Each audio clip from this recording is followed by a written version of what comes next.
அந்த ஹெஜ்ஜி ராஜா என்ன பேசுகின்றார்? இது ஒரு அயோத்தி என்கின்றார். அயோத்தியில் இது போன்ற ஒரு யுத்தத்தை தொடங்கினோம், அதில் வெற்றி பெற்றோம். அதுபோல இந்த திருப்பரங்குன்றத்தை நாங்கள் மீட்காமல் விடமாட்டோம். இது ஒரு அயோத்தி என்று சொல்கின்றார். அயோத்தி மாதிரி ஆகப்படாதுங்கிறதுக்காக தடை பண்ணானார். அதான் ஆரம்பமே. அயோத்தி இங்கு முருகப்பெருமானுடைய முதல் படை வீட்டிலே துவங்குகிறது. இருக்கின்ற ஹிந்து விரோத தாலிபான் அரசாங்கம் முடிவுக்கு கொண்டு வரப்படும். இவர்களுடைய உண்மை முகத்தை தெரிந்து கொண்டிருக்கிறார்கள். அந்த ஊர் மக்கள் சொல்லக்கூடிய கருத்துக்கள் எல்லாம் பாருங்களேன், எப்படி சொல்றாங்க? நாங்க ஒற்றுமையா இருக்கிறோம், எங்கள்கிட்ட கருத்து வேறுபாடு கிடையாது. ஒற்றுமையா தான் இருக்கும். அவர் மாமா தான் சொல்லுவாங்க, மாப்பிள்ளையும் சொல்லுவாங்க. வந்து நீ எடுத்து வர முடியாது, கேட்டா அவன் செட்டியா, சிக்கன் தர சொல்லிட்டா அவன் செட்டியா. நீங்க தர்காக்கெல்லாம் போயிருக்கீங்களா? போயிருக்கேன் சாமி. போய் ஆதாரமெல்லாம் வாங்கி சாப்பிட்டுருக்கோம். அஸ்ஸலாமு அலைக்கும் வரஹ்மத்துல்லாஹி வபரகாத்துஹு. அன்பிற்கினிய சகோதர சகோதரிகளே, ஓரிரு நாட்களாக தமிழகம் எங்கும் பேசக்கூடிய ஒரு செய்தியாக திருப்பரங்குன்றம் பிரச்சனை ஏற்பட்டிருக்கிறது. அங்கு இருக்கக்கூடிய சுல்தான் சிக்கந்தர் தர்கா ஆடு கோழி பலியிடக்கூடிய அந்த நிகழ்வுகளை செய்யக்கூடாது என சொல்லி ஒரு கூட்டத்தினர் இன்றைக்கு வீதியில் இறங்கி போராடி இருக்கக்கூடிய செய்தி பரவலாக பேசப்பட்டு கொண்டிருக்கிறது. இப்படிப்பட்ட தருணத்தில் தமிழகத்தில் மிக முக்கிய இஸ்லாமிய இயக்கமாக இருக்கக்கூடிய தமிழ்நாடு தௌஹீத் ஜமாத் இது குறித்து என்ன சொல்ல போகிறது என்கின்ற பரவலான கேள்வி மக்களிடத்தில் ஏற்பட்டிருக்கிறது. இந்த தர்கா வழிபாடு என்பது கூடுமா கூடாதா என்பதெல்லாம் மார்க்கம் சார்ந்த பிரச்சனை. இதில் இஸ்லாமிய மார்க்க அறிஞர்கள் பேசி தீர்வு காணக்கூடிய ஒரு நிகழ்வு. ஆனால் இஸ்லாத்தின் ஒரு பிரிவினர் அவர்களுடைய நம்பிக்கையின் அடிப்படையில் சுமார் 600 ஆண்டுகளுக்கு மேலாக திருப்பரங்குன்றம், அதாவது சிக்கந்தர் மலையில் இருக்கக்கூடிய சுல்தான் சிக்கந்தர் தர்காவை அங்கு சென்று கோழி ஆடுகளை அறுக்கக்கூடிய நிகழ்வுகளை செய்து கொண்டு வருகிறார்கள். இது தலைமுறையாக சுமார் 600 ஆண்டுகளுக்கு மேலாக நடைபெற்று கொண்டிருக்கக்கூடிய இந்த நிகழ்வு இன்றைக்கு அரசியல் ஆதாயம் தேடுவதற்காக சில பாசிச கும்பல்கள் அதை இன்றைக்கு ஒரு போராட்ட களம் போல திரித்து மக்களிடத்தில் செய்தியை கொண்டு சென்று கொண்டிருக்கிறார்கள். இந்த சிக்கந்தர் தர்கா என்பது கடந்த 600 ஆண்டுகளுக்கு முன்பிலிருந்து தமிழகத்தில் இருக்கக்கூடிய இஸ்லாமியர்களின் ஒரு பிரிவினர் அங்கு சென்று கோழி ஆடுகளை அறுத்து பலியிடுவதும், இந்து சகோதரர்கள் அங்கு சென்று கோழி ஆடுகளை அறுத்து பலியிடுவதும் வழக்கமாக இருக்கக்கூடிய ஒரு நிகழ்வு. ஒவ்வொரு ஆண்டு காலகட்டத்திலும் அங்கு இருக்கக்கூடிய பாசிச சிந்தனை கொண்டவர்கள், RSS, BJP போன்ற அமைப்புகள் அந்த தர்கா இருக்கக்கூடிய இடத்திற்கு சென்று கொடிகளை ஏற்றுவதற்கும் தீபங்களை ஏற்றுவதற்கும் முயற்சி செய்வார்கள். அங்கு இருக்கக்கூடிய மாவட்ட நிர்வாகம் கடுமையாக அதை கண்டிக்கும், எதிர்க்கும். அவர்களுடைய நம்பிக்கையில் நீங்கள் தலையிடக்கூடாது என்று கடுமையான சட்டங்களை, கடுமையான நடவடிக்கைகளை அரசாங்கம் எடுக்கும். ஆனால் இந்த முறை ஆளக்கூடிய தமிழக அரசு, மதுரை மாவட்ட நிர்வாகம் இந்த விஷயத்தில் அலட்சிய போக்கோடு நடந்ததன் விளைவு இன்றைக்கு தமிழகம் முழுவதும் ஏதோ இஸ்லாமியர்களுக்கும் இந்து மக்களுக்கும் ஏதோ ஒரு பிரச்சனை ஏற்பட்டது போன்ற ஒரு மாயையை இன்றைக்கு பாசிசம் உருவாக்கி கொண்டிருக்கிறது. இஸ்லாமியர்கள் தங்களுடைய நம்பிக்கையின் அடிப்படையில் ஒரு பிரிவினர் அந்த தர்காவிற்கு சென்று ஆட்டை பலியிட்டு விருந்து வைத்து சாப்பிடக்கூடிய ஒரு நிகழ்வு நடைபெறக்கூடிய தருணத்தில் காவல்துறையில் புகார் வழங்கப்படுகிறது. அந்த காவல்துறை RDO விசாரணைக்கு அனுப்பப்படுகிறது. அந்த RDO அதிகாரி, இது காலமாக தொன்றுட்டு நடக்கக்கூடிய ஒரு நிகழ்வு, இதை தடுப்பதற்கு உங்களுக்கு அதிகாரம் இல்லை என இந்த BJP RSS காரர்களுக்கு சொல்லியிருந்தார் என்று சொன்னால் இது வழக்கம் போல எப்போதும் போல கடந்து சென்று இருக்கும். ஆனால் திட்டமிட்டு இதன் மூலம் அரசியல் ஆதாயம் தேட வேண்டும் என்பதற்காக வரக்கூடிய 2026 சட்டமன்ற தேர்தலில் திருப்பரங்குன்றம் மற்றும் திருமங்கலம் தொகுதியில் BJP நின்று அதிக வாக்குகளை பெறுவதற்கு இஸ்லாமியர்கள் இந்து மக்களிடத்தில் ஒரு ஒற்றுமையின்மையை உருவாக்கினால் அதன் மூலம் வாக்குகளை பெற முடியும் என்கின்ற அந்த தீய எண்ணத்தோடு BJP பல்வேறு பகுதிகளில் செய்யக்கூடிய அந்த குரூர புத்தியோடு இந்த முறை அதை அணுகியிருக்கிறது. அதிகாரத்தில் இருக்கக்கூடிய அந்த RDO அவர்கள் அன்றைக்கு இதை கடுமையாக கண்டித்து குழப்பம் விளைவிக்கக்கூடியவர்களை, அந்த பிரச்சனைக்கு காரணமாக இருக்கக்கூடியவர்களை அகற்றி இருந்தால் இன்றைக்கு இது ஒரு பேசும் பொருளாக மாறியிருக்காது. ஆனால் அன்றைக்கு இருந்த RDO வழக்கமாக தொன்று நடைபெறக்கூடிய அந்த ஆடு கோழி பலியிடக்கூடிய அந்த நிகழ்வுக்கு தடை விதிக்கிறார். தடை விதித்த பிறகு அங்கு இருக்கக்கூடிய இஸ்லாத்தில் இருக்கக்கூடிய ஒரு பிரிவினர், இது எங்களுடைய பாரம்பரிய வழக்கம், இதை தடை செய்கிறீர்களே என்கின்ற கேள்வியை எழுப்புகிறார்கள். அந்த கேள்வியை தொடர்ந்து RSS BJP காரர்களும் இஸ்லாமியர்களுக்கு எதிராக களம் காண தொடங்குகிறார்கள். இந்த பிரச்சனை பெரிதாகும் பொழுது அங்கு வழக்கமாக நடைபெறக்கூடிய அந்த நிகழ்விற்கு ஆர்டிஓ தடை விதிக்கிறார். அது என்ன என விசாரிப்பதற்காக வக்ஃப் போர்டு தலைவராக இருக்கக்கூடிய நவாஸ் கனி அங்கு சென்று அது என்ன பிரச்சனை என விசாரிக்கின்றார். அவர் அசைவ உணவை சாப்பிட்டார், எங்களுடைய கோயிலின் புனிதம் கெட்டுவிட்டது என்று சொல்லி மக்களிடத்தில் ஒரு தவறான செய்தியை பரப்பி அதன் மூலம் அரசியல் ஆதாயம் தேடுவதற்கு ஆர்எஸ்எஸும் பிஜேபியும் இந்து முன்னணியும் முயற்சி செய்கிறார்கள். நாடாளுமன்ற எம்பியாக இருக்கக்கூடிய நவாஸ் கனி சொல்கின்றார், நான் அந்த இடத்தில் அசைவ உணவு சாப்பிட்டேன் என நிரூபித்தீர்கள் என்று சொன்னால் என்னுடைய நாடாளுமன்ற உறுப்பினர் பதவியை நான் ராஜினாமா செய்கிறேன் என பகிரங்கமாக அறிவித்தும் கூட இந்த பாசிச கும்பல் அரசியல் ஆதாயம் தேட வேண்டும் என நினைக்கக்கூடிய கும்பல் மக்களிடத்தில் ஒரு தவறான செய்தியை பரப்புகிறார்கள். இந்த செய்தி பெரிதாகும் பொழுது தமிழக அரசு 144 ஊரடங்கு நடைமுறையை அங்கு கொண்டு வருகிறார்கள். இதற்கு முன்பாக ஜனவரி 27ஆம் தேதி தமிழகத்தின் முக்கிய கட்சிகளாக இருக்கக்கூடிய அதிமுக, விடுதலை சிறுத்தை, கம்யூனிஸ்ட் கட்சி போன்ற பல்வேறு கட்சியை சார்ந்த பிரமுகர்கள் மாவட்ட ஆட்சியரை சந்தித்து மனு கொடுக்கிறார்கள். இந்த திருப்புரம் குன்றத்தில் இந்த ஊரில் இஸ்லாமியர்களும் இந்து மக்களும் இணக்கமாக இருக்கின்றோம். இங்கு இருக்கக்கூடிய சிக்கந்தர் தர்காவிற்கு இஸ்லாமியர்கள் ஆண்டாண்டுகளாக ஆடுகளையும் கோழிகளையும் பலியிடுவது வழக்கம். எங்கள் இந்து சகோதரர்களும் அங்கு சென்று அது போன்ற நிகழ்வுகளை செய்வது உண்டு. ஆனால் இன்றைக்கு நாங்கள் ஒற்றுமையாக இருக்கக்கூடிய இடத்தில் வெளியூரிலிருந்து வந்து இங்கு குழப்பம் செய்ய வேண்டும், ஆதாயம் தேட வேண்டும் என நினைக்கக்கூடிய ஒரு கும்பல் இதன் மூலம் அரசியல் ஆதாயம் தேடுவதற்கு மக்களிடத்தில் ஒரு பிரச்சனை உண்டாக்குகிறார்கள்.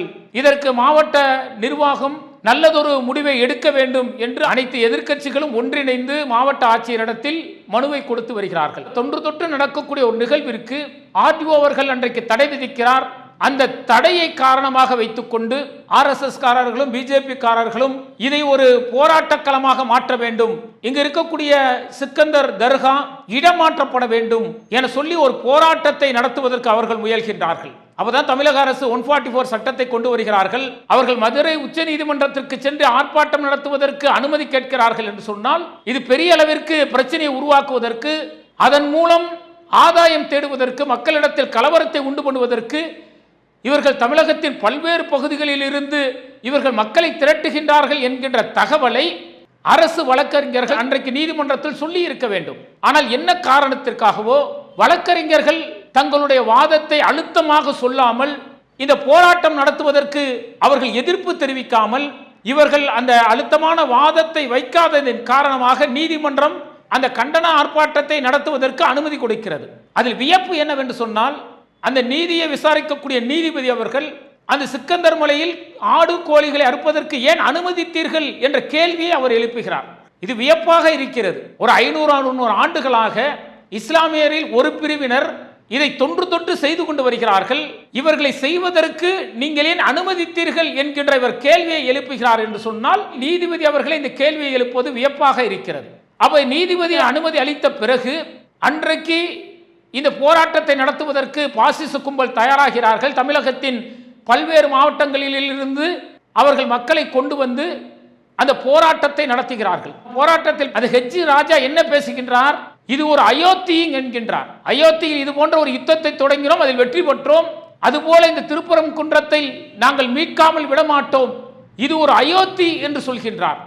அயோத்தி மாதிரி ஆகப்படாதுங்கிறதுக்காக தடை பண்ணானார். அதாண்ட ஆரம்பமே. அயோத்தி இங்கு முருகப்பெருமானுடைய முதல் படை வீட்டிலே துவங்குகிறது. இருக்கின்ற ஹிந்து விரோத தாலிபான் அரசாங்கம் முடிவுக்கு கொண்டு வரப்படும்.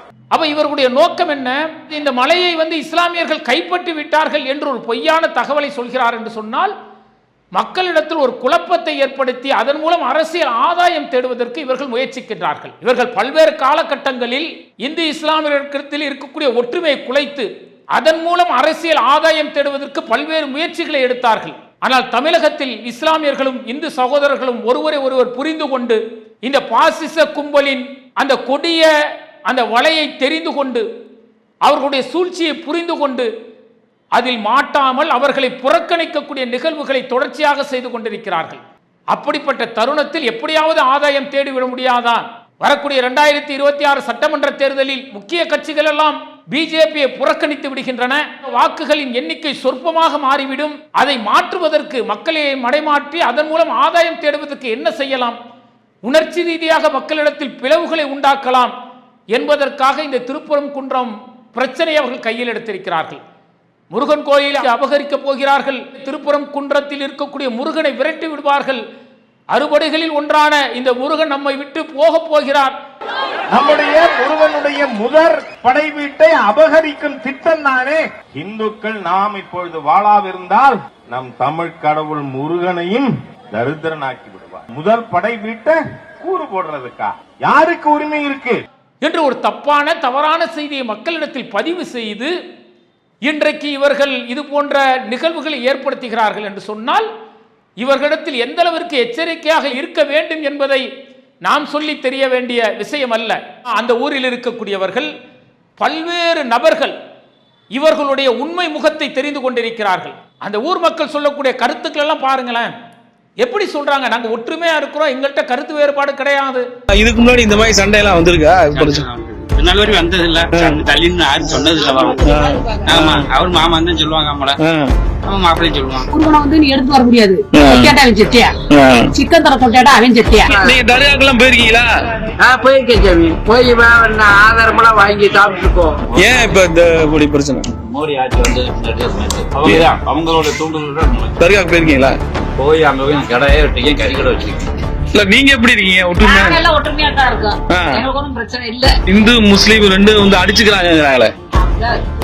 முஸ்லீம் தான், நாங்க இந்து தான். எங்க வீடு சகோதரம் பள்ளிவாசல் சகோதரம் ஒரே சகோதரம். ஆனா எங்கிருந்தோ வந்தவர்கள் எங்களுடைய ஒற்றுமையை குலைக்கக்கூடிய, எங்களுடைய இணக்கத்தை சீர்குலைக்கக்கூடிய நிகழ்வுகளை செய்கிறார்கள். அவர்களை அடித்து விரட்ட வேண்டும் என்ற அந்த மக்கள் சொல்லக்கூடிய செய்திகளை பாருங்க. அப்ப இவர்களுடைய நோக்கத்தை மக்கள் புரிந்து கொண்டிருக்கிறார்கள். இவர்கள் ஏதோ இதன் மூலம் பெரிய அரசியல் ஆதாயம் தேடி மக்களிடத்தில் ஒரு குழப்பத்தை உண்டாக்கி அதன் மூலம் கட்சியை வளர்த்து விடலாம், வாக்குகளை பெற்று விடலாம் என நினைக்கின்றார்கள். ஆனால் இங்கு இருக்கக்கூடிய இந்து சகோதரர்களும் இஸ்லாமிய சகோதரர்களும் மிக தெளிவாக இருக்கிறார்கள். நீ அயோத்தி போல ஒரு பிரச்சனை உருவாக்கி இதன் மூலம் நீ அரசியல் ஆதாயம் தேடி தமிழகத்தில் பிஜேபியை வளர்த்து விடலாம் என நினைத்துக் கொண்டிருக்கின்றாய். ஆனால் இங்கு இருக்கக்கூடிய இந்து சகோதரர்களும் இஸ்லாமியர்களும் தெல்ல தெளிவாக இருக்கிறார்கள். உன்னை ஓட ஓட விரட்ட வேண்டும் என்பதை சட்டமன்ற தேர்தல் மூலம் நிரூபிப்பார்கள் என்பது மட்டும் நிதர்சனமான உண்மை. அவன் எந்த அளவிற்கு மக்களிடத்தில் பிளவுகளை உண்டாக்குகின்றாய். உண்மையான ஆன்மீக அக்கறை உனக்கு இருந்திருந்தால் இப்ப டங்ஷன் திட்டம் கொண்டு வந்தார்களே, அந்த திட்டம் கொண்டு வரும் பொழுது என்னென்ன பாதிப்புகள் ஏற்படும், இந்து ஆலயங்கள் இடிக்கப்படும் என்ற நிலை இருந்தது. அதை நீதான் இன்றைக்கு ஆளக்கூடிய பிஜேபி அரசாங்கம் தான் அந்த திட்டத்தை கொண்டு வந்தது. மக்களுடைய எழுச்சி மிக்க போராட்டம், இந்த ஒட்டுமொத்த மக்களும் வீதியில் இறங்கி போராடியதன் விளைவாக அந்த திட்டத்தை நீ பின்வாங்க வேண்டிய, கைவிட வேண்டிய நிலைக்கு தள்ளப்பட்டாய்.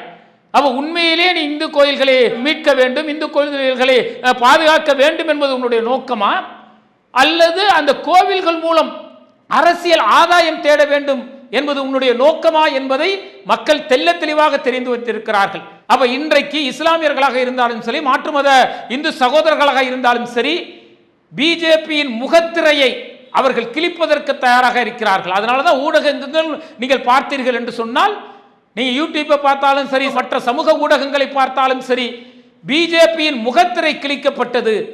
அவர்களுடைய இந்த பாசிசம் எந்த அளவிற்கு ஒற்றுமையாக இருக்கக்கூடிய மக்களிடத்தில் வேற்றுமையை உருவாக்குகிறது என பாமர மக்களில் இருந்து படித்த அறிஞர்கள் வரை கருத்துக்களை பதிவு செய்கிறார்கள்.